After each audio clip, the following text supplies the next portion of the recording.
Думка. Тече вода в синє море, та не витікає. Шука козак свою долю, а долі немає.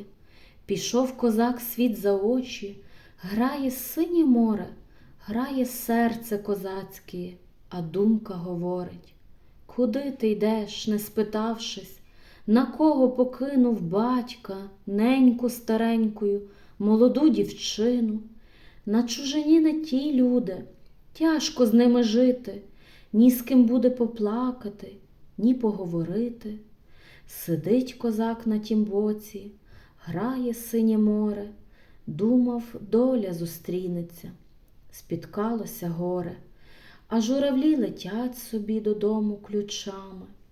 Плаче козак, шляхи биті, заросли тернами.